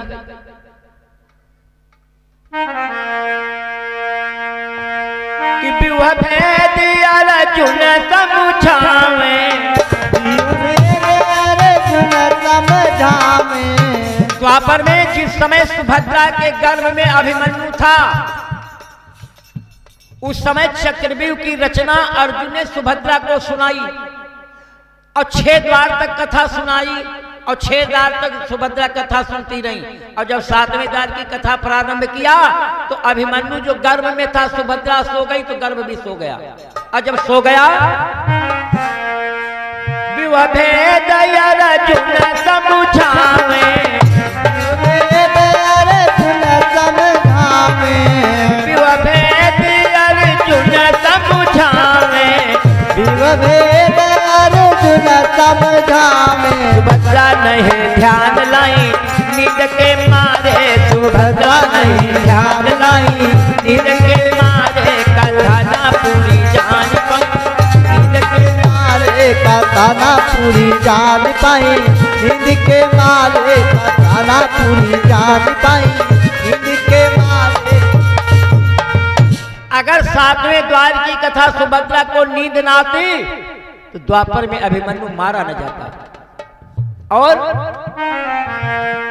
राम विजय कहे कथा विभीषण, राम विजय कहे कथा विभीषण, राम विजय कहे कथा विभीषण, राम विजय कहे कथा विभीषण, क्रिया ना पकड़ चाल पाई नींद के मारे, क्रिया ना पकड़ चाल पाई नींद के मारे, कथा ना पूरी जान पाई नींद के मारे, कथा ना पूरी जान पाई, नींद के मारे कथा ना पूरी जान पाई। बोले राम कृष्ण भगवान की जय हो, बोले वीर बजरंग बली की जय हो। अपना मन कथा में ले चले। आज इस समय धर्मराज, आज भीम ने जब दुर्योधन का आघात किया और दुर्योधन की जंघा के ऊपर वार करके वापस आए, उस समय घायल दुर्योधन अपने मित्र द्रोणी अश्वत्थामा को बुलवाया। आज दुर्योधन अश्वत्थामा को बुलवा करके कहने लगा, मित्र अगर आज तुम 5 पांडवों का वध करके लाओ, उनके शीश अगर मेरे पास लेकर के आओ, उसी समय मैं तुम्हें राजा बना दूंगा। अश्वत्थामा द्रोणी ने कहा, दुर्योधन जब तुम राजा नहीं रह गए तो हमें राजा कैसे बनाओगे? दुर्योधन ने कहा, जब तक हमारे हृदय में सांस है तब तक राज्य का अधिकार मेरा रहेगा। अगर 5 पांडवों को मार कर उनके शीश मेरे पास लेकर के आओगे, उसी समय मैं तुम्हारा राज्य तिलक कर दूंगा। क्योंकि दुर्योधन को श्राप था, जिस समय तुम्हारे पास सुख और दुख जब दोनों एक साथ में होंगे तभी तुम्हारी मृत्यु होगी। और इतने में अश्वत्थामा पांडवों को का वध करने के लिए चल देता है। अब भगवान ने क्या किया, दरवाजे पर भोले बाबा को बिठा दिया, पांडवों को लेकर के दूसरी जगह चले गए। कहने लगे, बाबा जब तक मैं वापस आऊं तब तक कोई योद्धा अंदर मत जाने पाए। भोले बाबा ने कहा तथास्तु। और जब द्रोणी पहुंचा, कहने लगा, बाबा दरवाजे से हट जाओ, हम लोगों को अंदर चले जाने दो। भोले बाबा ने कहा, अगर तुम्हें जाना है तो तुम दीवार फांद करके जा सकते हो, लेकिन दरवाजे से अंदर जाने नहीं दूंगा, मैं वचन दे चुका हूं। आज भोले बाबा से शक्ति लेकर के दरवाजे से नहीं, दीवार फांद करके अंदर पहुंचा। कहां कि पड़े हुए थे जिस जगह पांचाली के पूत, और जा पहुंचा द्रोणी वही कि बनकर यम का दूत। जहां पर देखा कि द्रोणी ने देखा कि पांडवों के 5 बालक सो रहे थे। द्रोणी ने सोचा ये पांडव तो नहीं, पांडवों के बालक हैं। अगर पांडवों का वध कर देता तब तो मैं राजा बनाया जाता। अगर आज बालकों का वध कर दिया, अगर राजा न बना गए 2-4-6 गांव अवश्य इनाम में मिलेंगे। कि हत्यारे ने क्रोध में और काट दिए झट बाल, और उन 5 के शीश को ले निकल चलो तत्काल। 5 बालकों के सर को काट लिया और दुर्योधन के पास पहुंचा। पहले तो दुर्योधन बड़ा ही प्रसन्न हुआ कि एक अकेला मित्र मेरा 5 पांडवों का वध कर दिया, लेकिन जिस सर को अपने हाथ में उठाता वही सर फूट जाता है। कहने लगा हत्यारे, तूने तो आज मेरे वंश का ही विनाश कर दिया। उसी समय दुर्योधन की मृत्यु हो गई। भगवान ने अपनी माया को खींचा, द्रौपदी की आंखें खुली तो देखा डेरों में खून बह रहा है। हर अबला खड़ी खड़ी रो रही है। और इतने में भगवान कन्हैया पांडवों को लेकर के आ गए। द्रौपदी ने कहा कन्हैया ये पांडव की बदकिस्मत है क्या उस नीच दुर्योधन की किस्मत कहलाती है? आज तुम इस संसार में भक्त वत्सल कहलाते हो। 5-5 बालक एक साथ मार डाले गए। प्रभु ने कहा बहन, अगर आज को पांडवगढ़ डेरों से अलग न हो जाते तो अभी बाप और बेटे दोनों एक साथ मरे पड़े दिखलाते। मैं जितना वचन दे चुका हूं उसको निभाऊंगा, चाहे सारे संसार का बलिदान हो जाए, लेकिन राजा मैं धर्मराज को बनाऊंगा। द्रौपदी ने कहा मेरी ज्वाला को ठंडी कर तो मेरे लाल के बधिक को तत्काल लेकर के आओ। अर्जुन ने कहा ठहरो, अभी मैं नीच को पकड़ करके लेकर के आता हूं। इतना कहकर अर्जुन और भगवान कन्हैया द्रोणी का पता लगाने के लिए चल देते। थोड़ी देर में द्रोणी से भेंट हो गई। दोनों तरफ से धनुष बाण निकल पड़े। आज द्रोणी ने श्रृंगी बाण को अर्जुन के ऊपर तान दिया, जिसको देख करके 10 दिशाओं में हाहाकार होने लगा कि बदन पसार करके भगवान कन्हैया श्रृंगी बाण को पान कर गए। और जब बाण को पान किया इतने में द्रोणी को बांध करके अर्जुन ने रथ में डाल लिया। और जब डेरों में पहुंचे तो भीम ने यही देखा, कहने लगे नीच तेरा संसार से बिस्तरा उठ चुका है। द्रौपदी बतला इसे मार डालूं या इसे छोड़ दूं? तो द्रौपदी ने कहा भीम छोड़ दो, कायर की हार नहीं अच्छी, मुर्दे पर जोर नहीं अच्छा। इस ब्राह्मण के ऊपर हथियार मत उठाओ, दंड हो चुका है, व्यर्थ का कलंक मत लगाओ। अब तो यही द्रोणी को छुड़वाया कि आज कृष्ण अर्जुन 5 पांडव शांति से बैठ न पाए कि द्रोणी फिर से ब्रह्मास्त्र को छोड़ दिया, जो उत्तरा देवी के गर्भ को जलाने लगा। उत्तरा देवी हा मोहन हा मामा कह करके भगवान कन्हैया को बुलाती है। आज जब प्रभु आए कहने लगे उत्तरे देवी एक खलद्रोणी ने फिर से ब्रह्मास्त्र को चलाया है, तुम्हारी कुल को जलाने के लिए अंतिम चक्र चलाया है। कि यूं कह कर भगवान ने और किया उसे भी पान, और जले हुए फिर गर्भ में कि डाले फिर से प्राण। उत्तरा देवी के गर्भ में प्रवेश किया, ब्रह्म बाण की ज्वाला को पान कर गए और जले हुए गर्भ में फिर से प्राणों को डाल दिया। कि उसी गर्भ से बाद में हुए परीक्षित लाल, और कहे विनीत आनंद से कि जयति कृष्ण गोपाल। बोले भक्त और भगवान की जय। आज इतना कहकर के जब परीक्षित का जन्म हुआ, धर्मराज को राजा बनाया गया। और राजा बनाने के बाद जब समय द्वापर का अंत समय आया तो व्यास जी के कहने पर राज करने के बाद 5 पांडव अपनी प्रिया द्रौपदी के साथ हिमालय पर्वत पर गलने के लिए चले गए। अपने पौत्र परीक्षित को राजा बनाया, प्रभास क्षेत्र में गलने के चले गए। सूत जी महाराज ने कहा जिस समय राजा परीक्षित के हाथों में राज का भार आया, एक दिन जंगल में शिकार खेलने के लिए जाते कि देखा जिधर से पत्ता खटकता उनका होश हवा हो जाता है। तब तक देखा एक डकराती कपिला गाय आ जाती है, जिस गाय के पीछे लगड़ाता हुआ बैल भागा आ रहा है, और उस बैल के पीछे काला कुरूप चांडाल मनुष्य हाथ में मूसल लेकर के दौड़ता है। जब उसका मूसल पड़ता तीनों लोगों में थर थर हाहाकार होता है। तो खड़ा अचंभे में हुआ जो वही दिल्ली राज, और गौ के मुख से दुख भरी उठी एक आवाज। आज शूद्रवधि को डांट करके गाय को चुमकारा अपने पास में खड़ा किया। तो गाय और बैल दोनों हाथ जोड़ करके कहने लगे। बैल ने कहा महाराज जिसको गाय समझते गाय नहीं कहा फिर क्या है? तो बैल ने कहा सुनो कि ये गाय नहीं है पृथ्वीपति, ये तो पृथ्वी कहलाती है।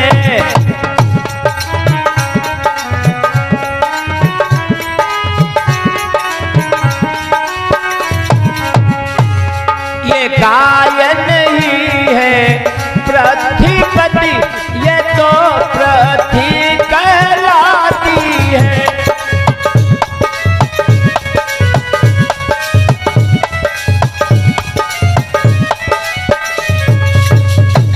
गाय में ये पृथ्वी कहलाती है जो अपनी भविष्य के पिता को छोड़ करके दुनिया से भागी जा रही है। कहा ठीक है लेकिन तुम कौन हो?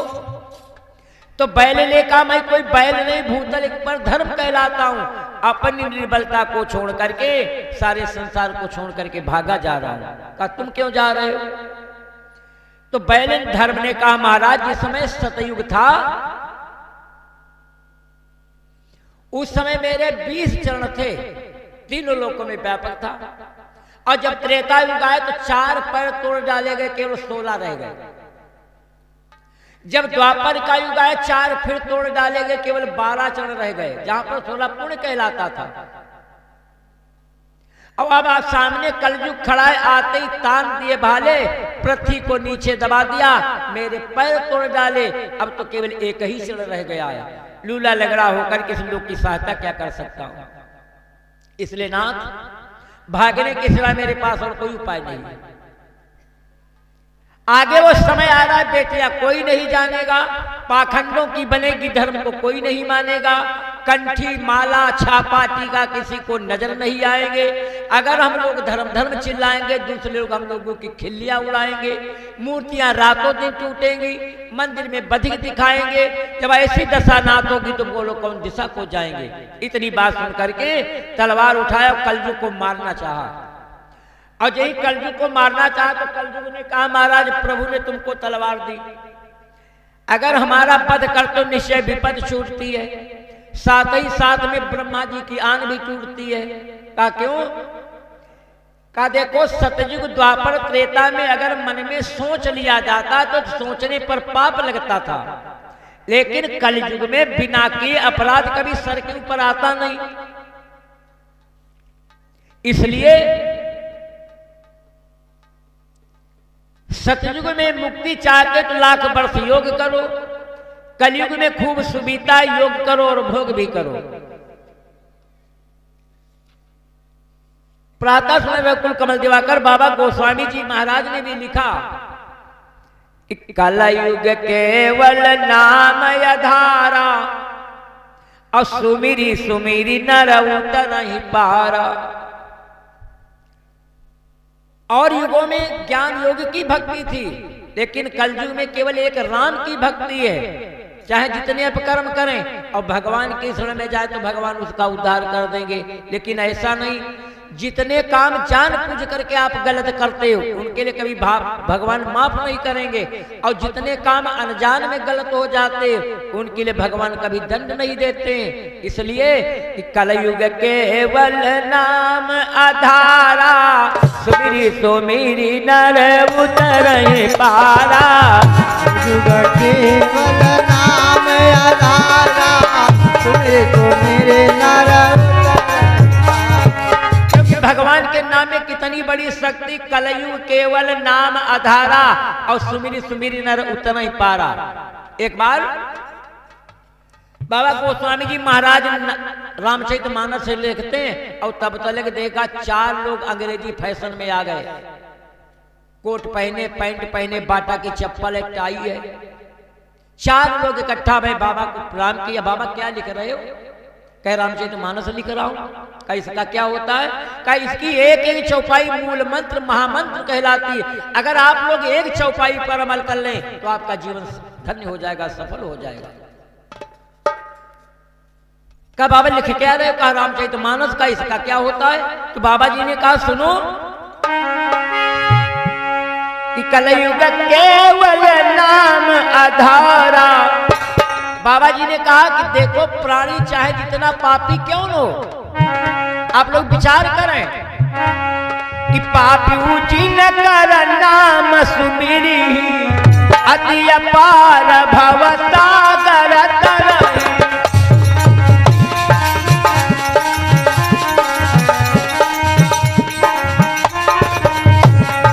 पापी ऊंची न कर नाम सुमिरी, अति अपार भव सागर तरही।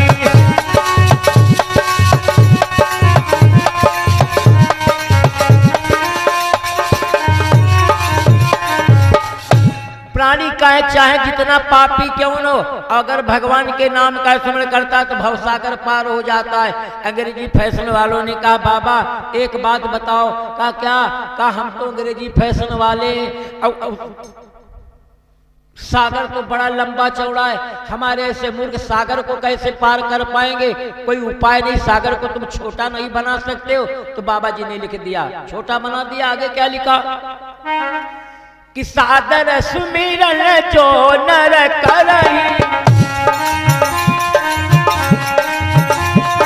सादर सुमिरन जे नर करही, बिन प्रयास भव सरिता तरही।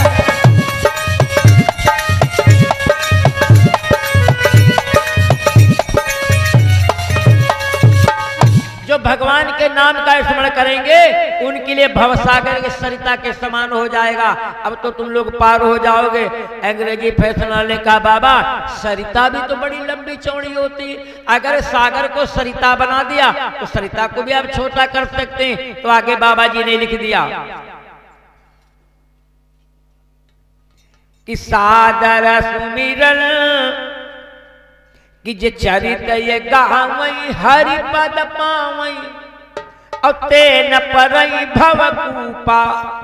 जो भगवान के चरणों को प्रणाम करेंगे, जो भगवान के चरित्रों को गाएंगे, उनके लिए भवसागर एक कुआं के समान हो जाएगा। अब तो तुम लोग पार हो जाओगे। अंग्रेजी फैशन वाले का बाबा कुआं भी तो बड़े लंबे चौड़े होते हैं, और हमारे ऐसे मूर्ख इस कुआं को कैसे पार कर पाएंगे? आपके हाथों में कोई जादू सागर को सरिता बना दिया और सरिता को कुआं बना दिया, तो कुआं को भी छोटा बना सकते हैं। बाबा गोस्वामी जी ने सोचा अच्छा आज मूर्खों से पाला पड़ा है। कहने लगे ठीक अगर तुम्हारी इच्छा है तो सुनो कि कहां ही सुनही अनुमोदन करही, कि कहां ही सुनही अनुमोदन करही, अते गोपद इव भवनिधि तरही। जो भगवान के चरित्रों को श्रवण करेंगे, जो भगवान के चरित्रों को गाएंगे, उनके लिए भवसागर गाय के खुर के टाप के समान हो जाएगा। अब तो तुम लोग पार हो जाओगे। अंग्रेजी फैशन वाले का बाबा बिल्कुल पार हो जाऊंगा, लेकिन अब लेकिन क्या है? कहा अगर गाय की कहीं चौमास हुआ और अगर मैंने कहीं अंधेरी रात्रि मैंने पैर बढ़ाया और गाय के खुर के टाप में कहीं पैर पड़ गया, अगर उसमें कीचड़ हो तो सारी पोशाक खराब हो जाएगी, इसलिए कोई उपाय नहीं है। तो बाबा जी ने सोचा वो आगे लिख दिया कि एक ही उपाय है। का क्या? करो विचार सुजन मन माही,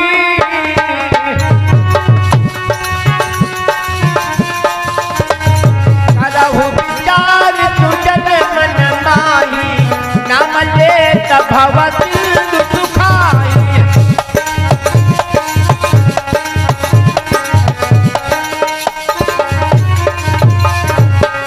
कि करहु विचार सुजन मन माही, और नाम लेत भव सिंधु सुखाई। भगवान के नाम में इतनी बड़ी शक्ति कि नाम लेते ही भवसागर अपने आप ही सूख जाता। अब तो पार हो जाओगे। अंग्रेजी फैसला होने का बाबा पार तो हो जाऊंगा, लेकिन अब लेकिन क्या है, अगर रामचरितमानस लिखते तो 4 चौपाई हमारी भी लिख दो। अब बाबा जी बड़े समंजस में, तुम्हारी 4 चौपाई क्या लिख दूं? तो पहला कहने लगा सुनो कि कमठ पीठ जामई बरुबारा, महाराज लिख दो कछुए की पीठ पर बाल जमा है।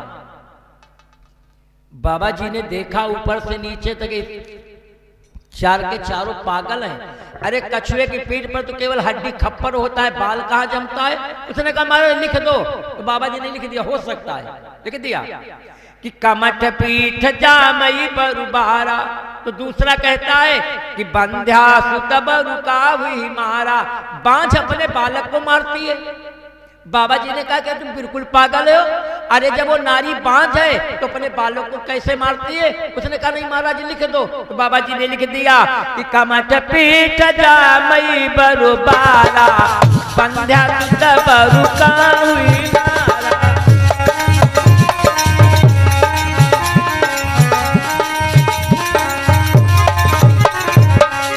है नहीं, बाबा जी ने लिख दिया कि कमठ पीठ जामई बरुबारा और बंध्या सुत बरु का हुई मारा। तो तीसरा कहता है सुनो कि बारी मथे घृत होई बरु, कि पानी के मथने से घी निकलता है, पानी के मथने से घी निकलता है। अब तो बाबा जी बिल्कुल जोश में आ गए, अरे बिल्कुल पागल हो, पानी में घी कहीं निकलता है? उसने कहा नहीं महाराज लिख दो। तो बाबा जी ने लिख दिया कि बारी मथे घृत होई बरु। तो चौथा कहता कि सिकता से बरु तेल, बारू के पेरने से तेल निकलता है। क्रोध में आ गए, बाबा जी ने लिख दिया कि बारी मथे घृत होई बरु और सिकता से बरते। लेकिन आगे क्या लिखा? कछुए के पीठ पर बाल जम सकता है, बांझ अपने बालक को मार सकती है, पानी के मथने से घी निकल सकता है, बालू के पेरने से तेल निकल सकता है, लेकिन कि बिनु हरि भजन न भवतरी किया सिद्धांत अपेल, बिना भगवान के भजन किए प्राणी भवसागर पार नहीं हो सकता है। बारू से पेरने से तेल निकल सकता है, पानी के मथने से घी निकल सकता है, कछुए की पीठ पर बाल जम सकता है, बांझ अपने बालक को मार सकती है, लेकिन बिना भगवान का भजन के प्राणी भवसागर पार नहीं जा सकता है। बोलिए राम कृष्ण भगवान की। इसलिए बाबा जी ने लिखा कि कलयुग केवल नाम आधारा, तुमिरी तुमिरी नर उतर ही पारा।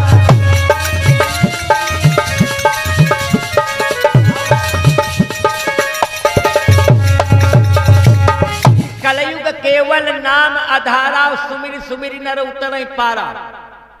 अब कलयुग में प्राणी कैसे पार हो जाता है? एक समय की बात, ऐसे सब लोग कथा सुनते हैं, कथा सुन के गए सब, एक बुढ़ऊ पौड़े रहा है,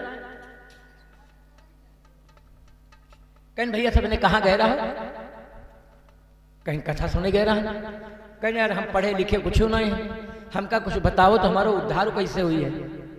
तो जो कथा सुने गए रहा है तो कहीं नहीं बाबा तुम एक भगवान को नाम ले लो, बस 2 अक्षर को नाम वाहे कहो, देखो भगवान तुमका दर्शन दे हैं। कहीं का यार कही, कहीं तुम यही कहो का कि बसिया बजाए कान्हा मनोहर लिए जान, बसिया बजाए कान्हा मनोहर लिए जान, बसिया बजाए कान्हा मनोहर लिए जान, बसिया बजाए कान्हा मनोहर लिए जान। बसिया बजाए कान्हा मन हरे ले, यही तुम रचना, भगवान तुमको दर्शन देंगे। अब उसे पूर्ण विश्वास हो गया, बसिया बजाए कान्हा मन हरे लिए जाए। एक दिन खेत में हल चला रहा है, खेत जोत रहा है, बसिया बजाए कान्हा मन हरे लिए जाए, बसिया बजाए कान्हा मन हरे लिए जाए। और तब तक धर्म पत्नी भोजन लेकर के गई, कहने लगे बाबा क्या बिल्कुल पागल हो गए, पहले भोजन कर लो बाद में नाम लेना। कहने लगा भाग जाओ नहीं तो नाम लेना भूल जाऊंगा। उसने कहा सुबह से तुम कुछ खाया नहीं, भोजन कर लो। उसने कहा ठीक भोजन करूंगा, लेकिन जब तक मैं भोजन करूं तब तक धरो और तुम रटते रहना। कहा ठीक। अब वही तो बुढ़ऊ खाई लगे।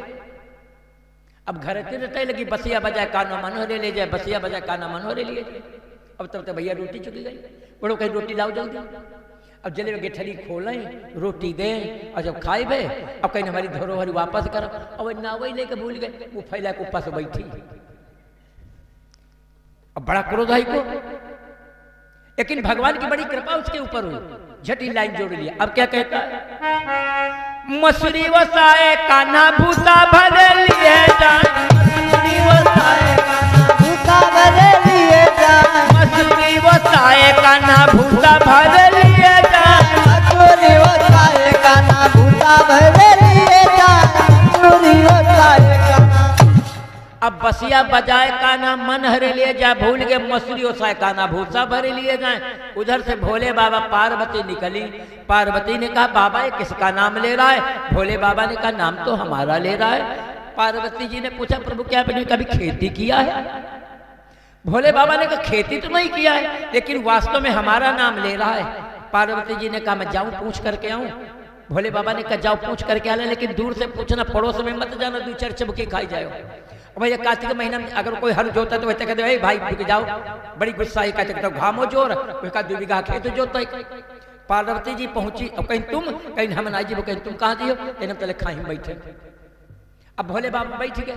पार्वती जी पहुंची, कहीं ए बाबा ए बाबा का है?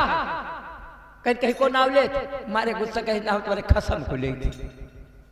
पार्वती जी कहीं कहाँ बैठे, कहीं नगुला को खाई बैठो हुई। पार्वती जी घूम के आई, देखी भोले बाबा कहीं बैठे। कहीं प्रभु वास्तव तुम्हारो ही नाम लेते कि भगवान कहते हैं अगर कोई प्राणी हमारा उल्टा सीधा भी नाम लेता है तो मैं भक्त के बस में सदैव रहता हूं। कि कलयुग केवल नाम आधारा,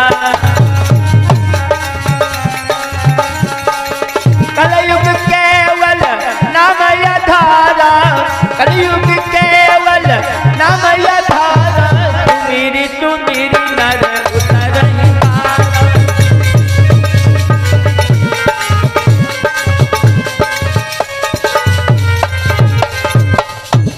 कलयुग केवल नाम आधारा और सुमिर सुमिर नर उतर ही पारा।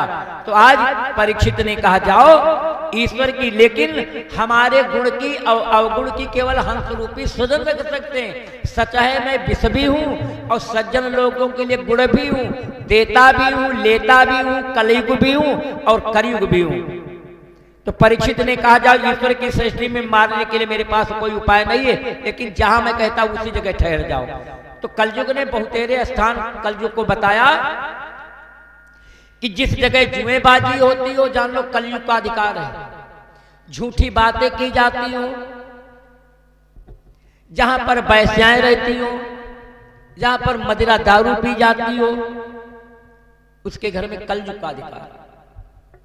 कलयुग ने पूछा और कहूं कोई जगह है? तो परीक्षित ने कहा सुनो,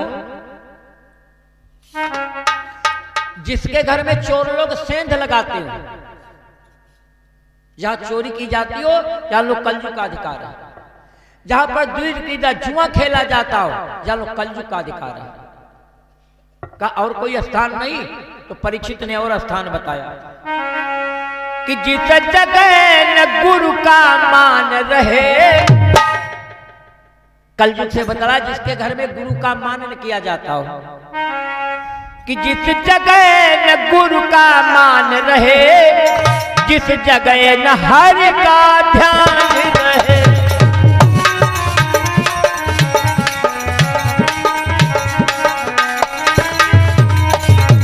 जिस जगह स्वर्ण की कांति रहे, वो तुझे निवास स्थान रहे।